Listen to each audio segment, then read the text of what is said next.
And we're back. This is Colombia Calling, episode 505. Our very special guest. We've been in touch for a long, long time, but we finally made this come together. It's photographer, artist Natasha Johl, who's up there in Minca. And I'm very happy that there's no rainstorm up there. There's no thunderstorm here in Bogota, although we need it because of the fires.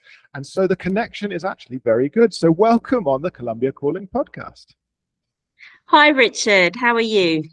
I'm very well. I'm happy to know because obviously Minca, where you are, up in the foothills of the Sierra Nevada, just above Santa Marta, is, well, it's a kind of paradise. And as it's such a small town, we have lots of friends in common.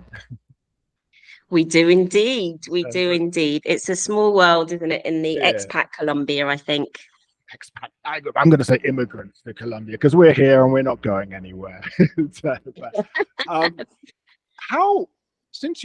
been in Minca, you've been in Colombia since 2010, but you've been in Minca since 2014. How has the town grown since 2014? The town has grown a lot since 2014. When I first came to Minca, which I think was in 2012, just on a visit, there were 3 hostels. Yeah. So there were Casa Loma, I think there were Oscar's Place, and then La Casona.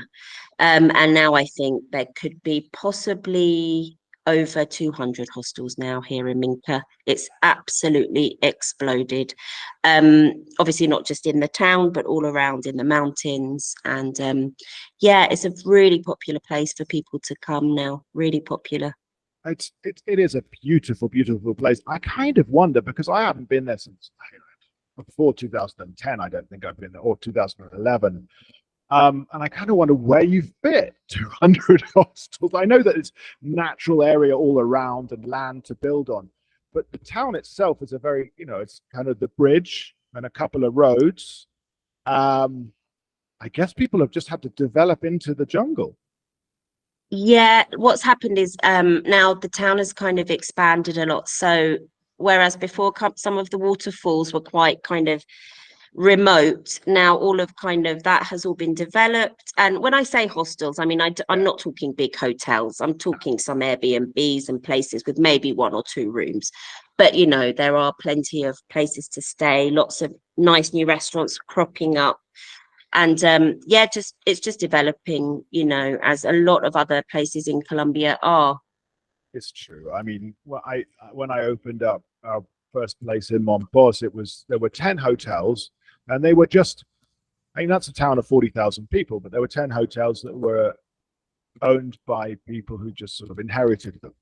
So it didn't really matter whether they had a flow. It's kind of that thing. But then now, of course, I don't even know how many there are. But that's what's happened. And Minca itself is, as I said, it's kind of idyllic as well, right there, not in the heat of Santa Marta, but with the view.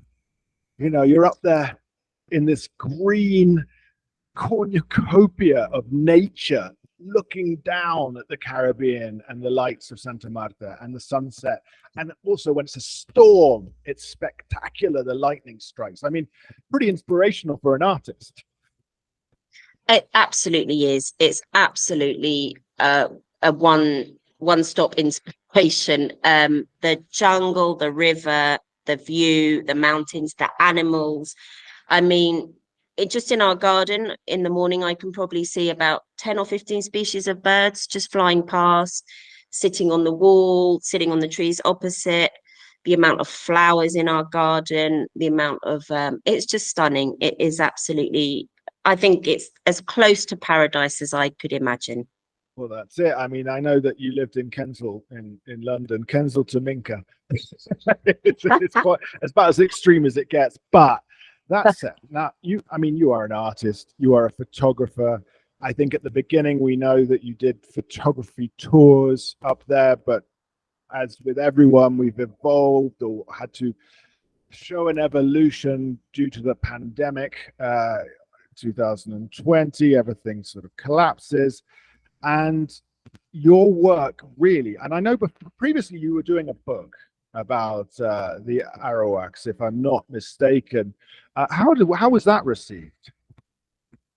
So no, in the end, we didn't publish the book. The Oh book no. wasn't completed. No. What we did in the end, I did a few articles in a magazine. So Mm, it became into the book kind of turned into a journal by the okay. publisher. So I was featured as part of that. It was very well received. Recently, I've just been part of the Festival of Photography in Santa Marta, and they've actually used a lot of the work that I've done with the Arhuacos. Mhm. And they launched a new magazine called Capture Life. And for the first edition, one of my photos was chosen for the cover. So the work's been really well received here in Colombia. I think people are very interested in this type of photography, especially because it's actually quite rare to get these types of shots, such intimate shots in a community. No, this is amazing. I mean, obviously you've been there, let's say, when it was 10 years now in Minka. Uh, is it a question of being there for time that has given you access, almost, let's say, unrivaled access to the Arahuacos? Because, they do not, like any family, they do not want to be overwhelmed by, let's say, tourists taking photos. So you're not a tourist, you are an immigrant, you are a resident. But how did you, I'd say, earn their trust? Well, it's quite a long story and it took quite a long time actually. So I was introduced to Judith Torres in 2014, and she is the leader of the Arhuaco women in Magdalena. They were looking to document and promote how they make the mochila, the traditional mochila Arhuaca here in Colombia. Because what was happening is there was a big kind of gap between what the women were actually earning for their work and between what the shops were selling the bags for. So there was a huge gap, and the women weren't really earning what they should have earned for their work. So they asked me to come along and document that. They were looking specifically for a woman, a female photographer, because it was to go and specifically work with the women of the group. Mhm. So this took me 6 months, maybe 7 or 8 months of interviews with the governor of the group. I had to have various interviews with different mamos from the group. Um, and so all of this took probably about, as I say, between 6 and 7 months. And then in the end, they passed me. They said, yep, she can come. And they took me to my first community. So I went with Judith. And we took the photos. I really enjoyed it. I stayed with them. We came back. So then she called me again a couple of months later and said, would you mind coming to another community? We'd like to introduce you to some more women. We're having a huge meeting. And basically all of the women from all of the communities around in Magdalena are coming for a big meeting. So I was invited to that, and then I shot that, and there were probably about 200 women at that meeting. It was a huge meeting, and it was all, I mean, a lot of the stuff I didn't get involved in. So I was just kind of, again, documenting the mochila, documenting, the meeting, their relationships, and the daily life. And then this kind of continued for 2 years. Again, a couple of months later, I'd get another call. And in the meantime, was supplying them with these images that they could use on their social media, that they could use for their exhibitions, for their exhibitions in, selling their work, because there's a lot of like ferias that, people can go to. So that was kind of all in hand. But then through all of this work, I started realizing that I was actually taking a lot of very intimate portraits, kind of alongside these kind of documenting the mochila, hard, very documentary photos. So I started kind of just observing like the amount of photos I was actually taking and drawing them, like separating them kind of into separate mini projects. Um, and the relationship just kept developing and developing, and they just kept asking me to come back, and they didn't seem to ask anyone else. And to this day, I still work with them. I saw Judith it's probably 8 months ago now, but we're still in contact. We still go out and take photos. My last photo shoot with them was 2023, last year. So, it's been now, this will be the 10th year I've been working with them, and it doesn't seem to be fading. We've just become very, very close friends, really. It's incredible. You are like this. Wow, it's a privilege and it's flattering. It's a serious deal. It's an amazing privilege. And one of the women said to me, her name's Betsy, I will never forget. She said, Natasha, sometimes you just remind me of a child. You have a real innocence about you, a real authentic beauty that I often only see in children. And I felt very deeply touched by that. At first, I was like, oh, I don't know if I should take that as a compliment, but now I see it as really a really deep compliment, that I think she was trying to say, they don't see me as trying, I'm not trying to manipulate or get anything out of them. It's a beautiful union and a beautiful partnership. That is a huge compliment, and I see it as a compliment because my hairs have stood on end on my arm, because I can see there is an importance to what they're saying. Somebody does not have to say that to you. They don't have to do this. You are would you say that you have let's say crossed the threshold of being a guest to being someone who is now totally accepted within the community? It's difficult to say. I think they have said to me that, I can come anytime. I can do whatever I want with the photography. I've checked with them numerous times before I've published anything. Do I have permission to publish these photos? Are you guys okay with it? Yes, Natasha, we completely trust you. If you think this is going to benefit us and it's going to help get the word out about us and spread our message, then please do whatever you need to do. So I think that element of trust goes very deep. So I would say I'm definitely more than a guest. Yeah, I definitely feel very much part of their community. I would say definitely that you've crossed that threshold there. I'm thinking of a personal experience. I was in Valledupar in 2007, and it was the Vallenato Festival. Anyone who knows me knows that after that experience, I don't like Vallenato, but I was covering it to write articles, and because culturally it's fascinating, and of course between the different. But of course there were indigenous people from various areas around there, from Magdalena as well, who brought in their wares to sell it, and of course there was the Zenu from Cordova were bringing in all of their different hats, and I asked if I was allowed to take a photo, and the indigenous, the leader of this Zenu, I guess Stan, was in such shock that I had asked permission, and he was like, "Nobody asks." I was like, "Well, this is your culture, this is your items, and I am an intruder, and a camera is intrusive." And I wasn't taking a picture of anyone. It was just one of those awesome pictures of all the hats on the wall, taken quite close up to show the weave. And he was like, "Come back anytime you want." And I wasn't even buying a hat, It's like, so I guess, you have a very different. You are not going in there and shoving the camera in anyone's face. You have been around for such a long time that you're just accepted, and I wouldn't say ignored, but you can move with an easiness, I would say, amongst the community. Yeah, definitely. I feel very comfortable. I don't feel like I have to wait to be asked to do anything. I feel like they want me to show my creative vision. So that's why they always say to me, the women always say to me, no, if you want us to move, if you want us to go in this light, if you want us to do anything, please tell us. They're very cooperative. And I really see them really enjoying having their photos taken. We have a really good time.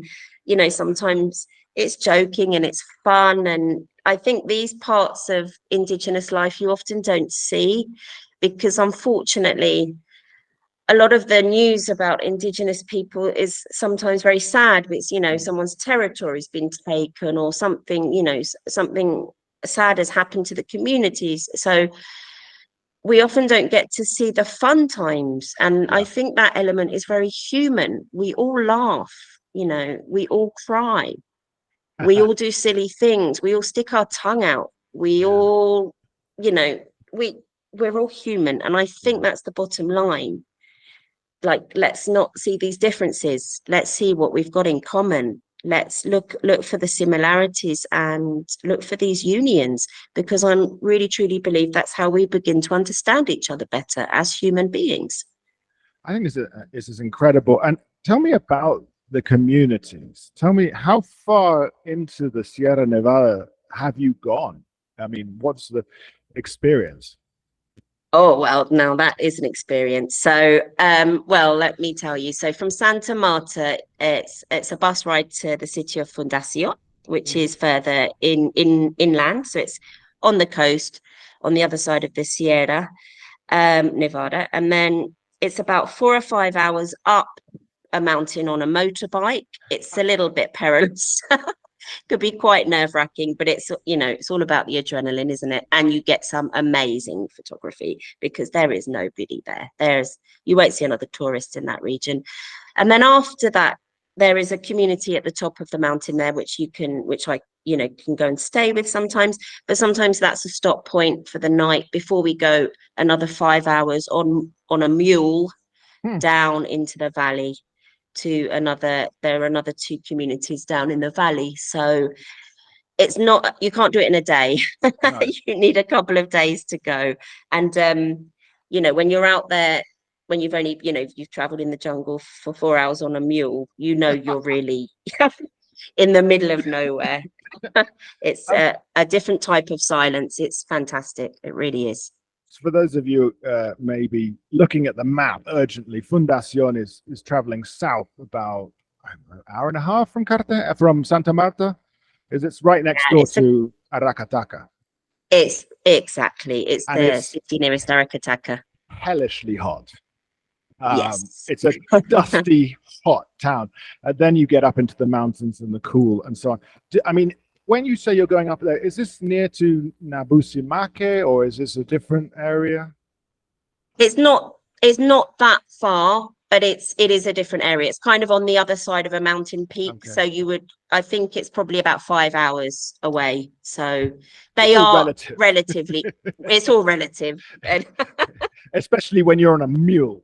It's all relative. Exactly. But if you told me it's like 5 hours on a mule, then I would prepare for 5 hours on a mule. And if it turned into 6 hours on a mule, I think my hips and my glutes would certainly be screaming at me. It's difficult to walk when you arrive. Yeah, I bet. But it must be amazing because this is sacred land, a protected land, obviously. Yeah. No development. Yeah. You're really in there. I mean, that's. You know that I have to ask because you're so far in that, and that area has obviously suffered a lot in the conflict long run. Are there groups, are there paramilitary or guerrilla groups in those areas, or have they been through? Yeah, I mean, the area was a real kind of red zone before. Actually, a lot of people who live in Minca now were originally from that area, and they were displaced and moved to Minca to set up their coffee farms. But no, that area was a hugely, hugely dangerous area before. There still are some police and army stops on the route up. They do check for your identification more. I mean, they don't have that in Santa Marta, Cartagena, these kinds of areas. So there possibly is an element of that, but it's not as public as before, because obviously, you know, the peace treaties and everything that we're managing at the moment. I did have to ask that because, you know, I also want to ensure that there'll be people listening to this and go, oh, sounds like an adventure. Please refrain. not because Yeah. of the security, it's because you need permission from the Yeah. people themselves. Yeah. You can't Yeah. just head up there.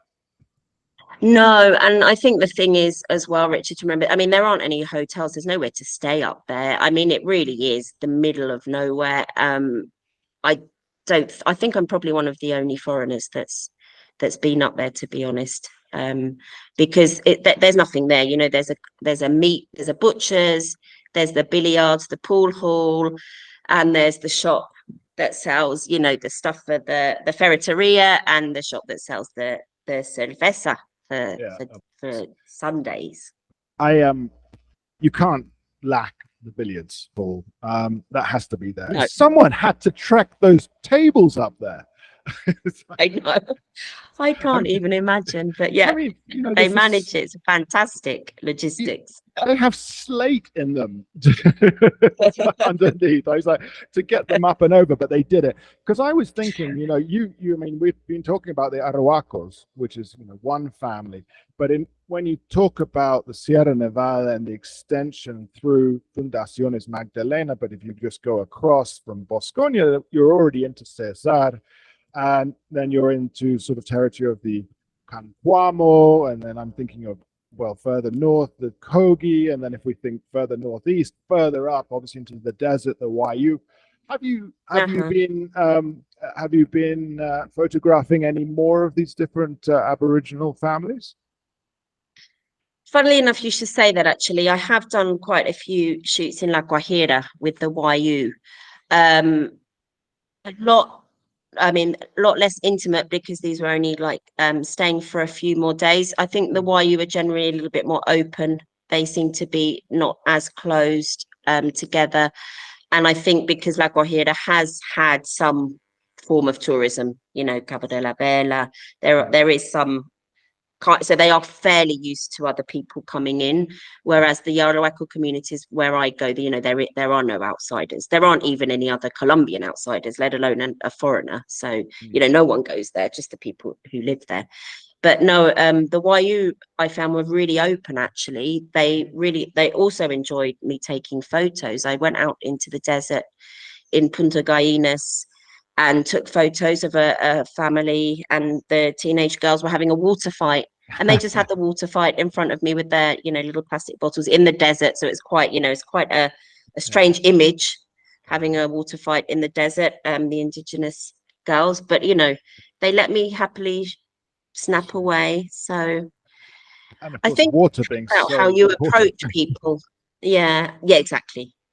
Yeah, I think it's about how you approach people, really. So Surely. I wanted to ask a bit, because you've obviously had this opportunity to be there in such an intimate setting. Have there been, is there something anecdotal you can tell us about being there, about maybe, I don't know, sacred practices or something? Because you've been there. I mean, this is totally otherworldly for me.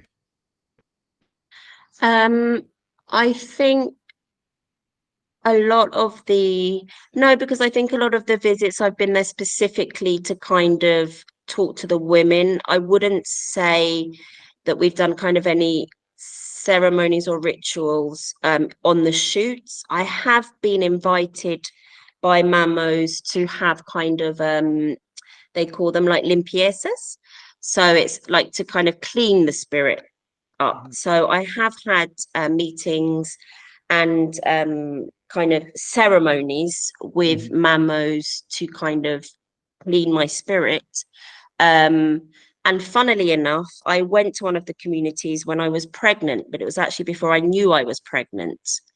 And the mamo actually called me in to speak to him. And he said, I really want to speak to you. I really want to give you a blessing.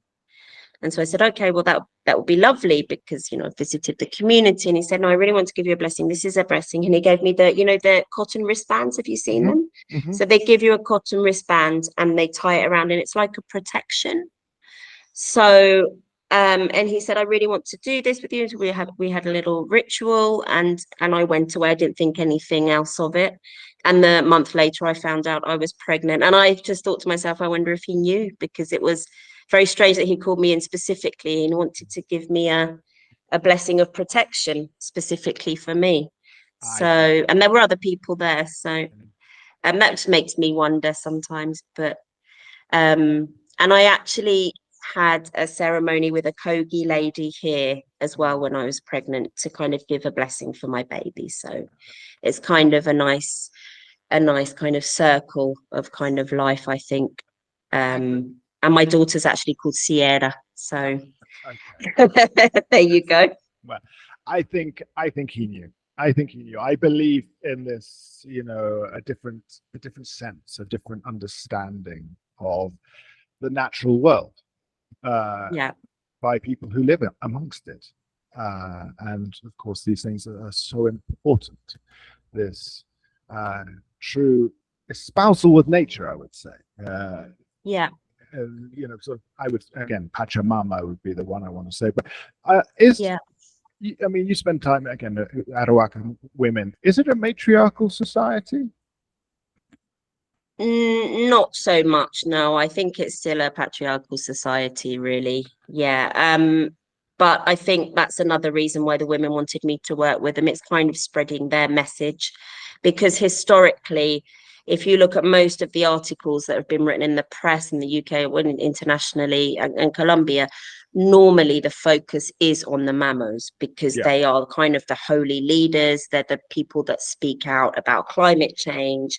They're the people that speak out about, the injustice for, land rights. And they're kind of in the spotlight a lot, I feel. And I feel like the women don't always get the opportunity to share their story. So I think that's why this project was also very interesting, because it's really the first time the women's story has been shared in a visual way like this, and it's also by a female photographer, which I think that's a lot of the strength of this project as well.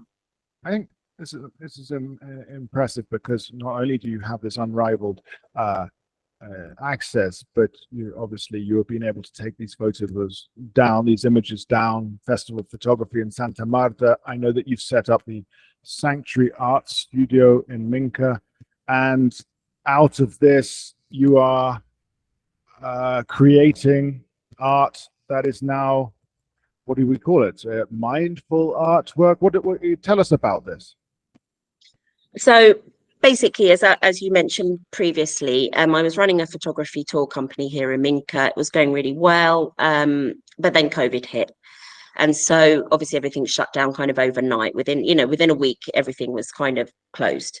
So I started thinking, well, what can I do? Well, I've got a lot of art prints, because obviously I've been taking a lot of art prints since I arrived in 2010. So I've had a huge collection. And so I thought I'd put some of them online and start selling them. And I sold some to a friend, and she said to me, Tash, you're doing an amazing thing. You're actually creating a sanctuary for people when they need it most. We're all in lockdown. We can't go out. We're stuck at home, and you're really trying to like brighten up our spaces. And I thought, that's my concept. That's my business. I want to create happy and healthy spaces for people via art, via my photography. And then the Sanctuary Art Studios idea was born. And so now, yeah, I say mindful art to create your happy and healthy space. And it's going well. I've got some really beautiful collections, a lot of them based around nature, obviously here. And yeah, some really, really beautiful artwork. And how can people see your artwork, and where are they selling? So I sell a lot in the UK, and I sell a lot to hospitality businesses here on the coast, because as you know, the coast is full of hotels. It's a beautiful place to come on holiday. So I'm kind of working in those two spaces at the moment. Also working with interior designers when they are kind of renovating a space, so I can include my art. But I sell it online. I've got a website called sanctuaryartstudios.com, and you can buy the art directly online, but you can also book a call to have a chat, because I understand that also buying art can be a big decision, and sometimes people do like to have a consultation. I love looking at the purpose of a space. I love looking at things like feng shui in a space. So, you know, there's a lot more that goes into it than just an aesthetic Mhm. kind of look. It goes a little bit deeper. It's positivity, isn't it? I can see that. Yeah. Positivity, authenticity, uh, spreading, a good feeling or an aura. Um, sanctuaryartstudios.com, everyone. Look at that. I wanted to ask another thing while I'm still here thinking about it all. And so we can find you at that. You sell a lot in England, you sell, or the UK, you sell a lot on the coast. Do you do commissions? Is what I wanted to ask. Yes, I do commissions. So I work on commissions for people if you have a business, it could be a hotel or your home as well.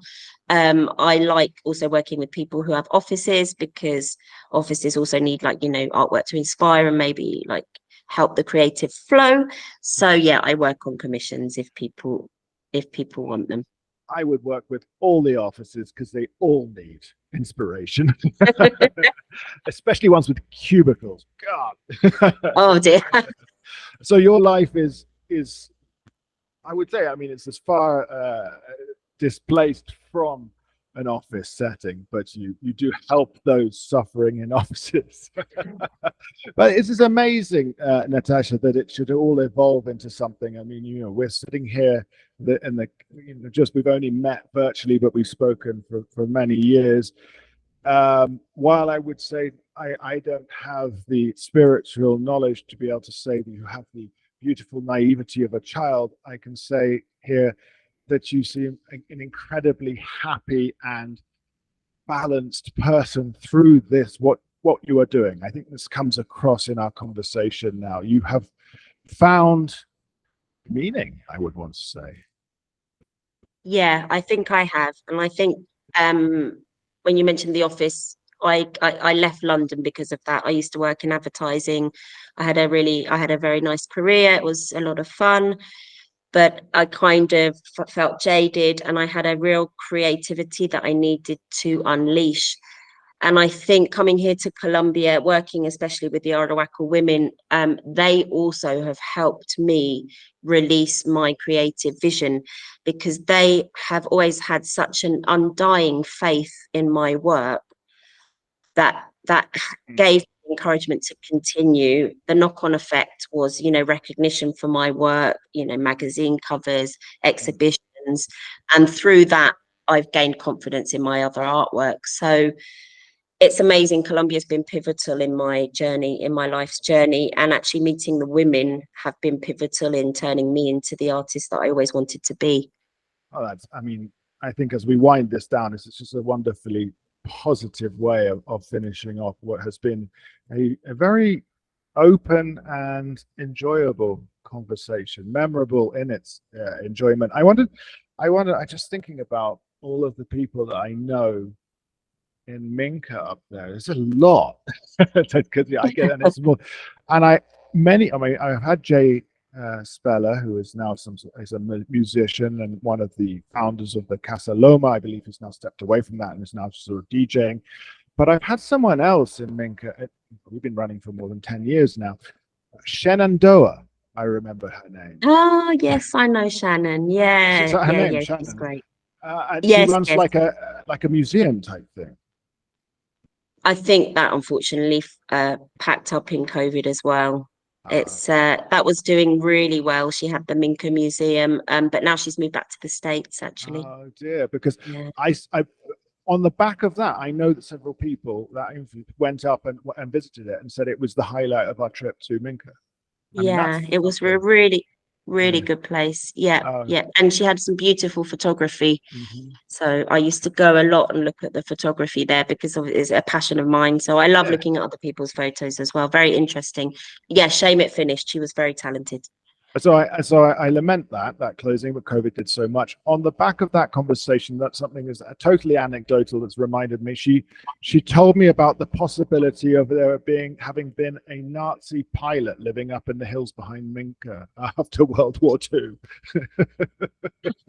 I don't know about that. I had to ask because it's such a curious story. I'll look that up. I'll do some investigation and I'll get back to you, Richard. Yeah, okay, I like to hear more about the Nazi pilot who lived in the woods. Anyway, that was totally out of left field for you there, but this is everyone, please check out sanctuaryartstudios.com. I'm sure you're on Instagram as well.